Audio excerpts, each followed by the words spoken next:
Hello everyone, আসসালামু আলাইকুম। সবাই কেমন আছেন? আশা করি ভালো আছেন। আজকে শেয়ার করব আমি বাবুর জন্য যে জামা বানিয়েছিলাম আফগানি সালোয়ারের সাথে। এই জামাটা কাটিং ভিডিও শেয়ার করব, এরপরে আমি সেলাই ভিডিও শেয়ার করব, আর তখন ফাইনাল লুক দেখতে পারবেন যে ড্রেস বানানোর পর কেমন হয়েছে। এখনও কিন্তু শেয়ার করতে পারিনি। আমি প্রথমে কুচির পার্টটা কাটিং করছি। আমি কুচিটা দুই পার্টে দিব। আর কুচিটা আমি নিয়েছিলাম, আর টোটাল জামার লম্বা ছিল 22 ইঞ্চি, বডির জন্য 10 ইঞ্চি রাখবো। আর বাকি হচ্ছে বাকি যে কাপড় সেটা আমি দুইভাবে, মানে 7 ইঞ্চি করে মোট 14 ইঞ্চি হবে, সেটা আমি হচ্ছে কেটে নিয়েছি। এখন আমি বডির পার্টটা কেটে নিচ্ছি। দেখুন বডিটা কিন্তু পিছনে চেইনের জন্য এখানে আমি 1 ইঞ্চির মতো কাপড় এক্সট্রা রেখেছি পিছনে। কাঁধ নিয়েছি 4.5, যেহেতু 2 বছরের বাচ্চা, আর হাফ ইঞ্চি ডাউন করে দিয়েছি। আর মোহরা নিয়েছি 4.5 ইঞ্চি, বডি দিয়েছি 6.5। মানে বাবু তো অনেক শুকনা, কি করব, একটু ঢিলা করে বানাচ্ছি, লুজ করে বানাচ্ছি, যাতে পিছনে যদি ফিতা থাকবে ফিতা দিয়ে যাতে বেঁধে দেওয়া যায়। তো এখন আমি মোহরাটা কেটে কাঁধ কেটে বডিটা কাটিং করে দিচ্ছি দেখুন। আর বডির মধ্যে যে কাপড় আছে সেটাই থাকবে, জাস্ট প্যাটের এখানে একটু হাফ ইঞ্চি কেটে একটু কোনা শেপ দিয়ে দিলাম।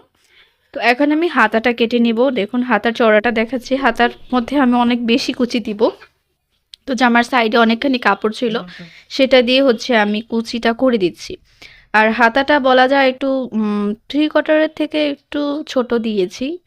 বাচ্চাদের কিন্তু কুচি হাতা দিলে ভালোই লাগে, আর যেসব বাচ্চা শুকনা তাদের ক্ষেত্রে কুচি হাতা অনেক সুন্দরই তাদের মানায়।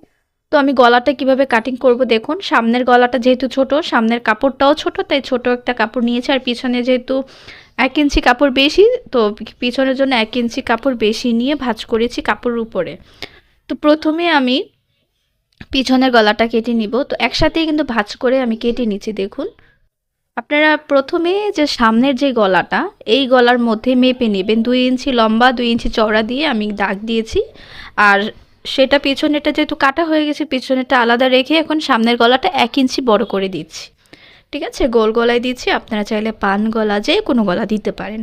তো আমি যেভাবে কাটিং করছি এভাবে কাটলেই সুবিধা হবে, কারণ পিছনের কাঁধের এবং সামনের কাঁধটা সমান থাকবে। ঠিক আছে, তো এখানে আমি কিছু এক্সট্রা কাপড় ছিল কেটে ফেলে দিচ্ছি। আর এই যে পিছনের কাপড়টাও কিছু এক্সট্রা ছিল ফেলে দিচ্ছি। এরপরে সেলাই ভিডিও শেয়ার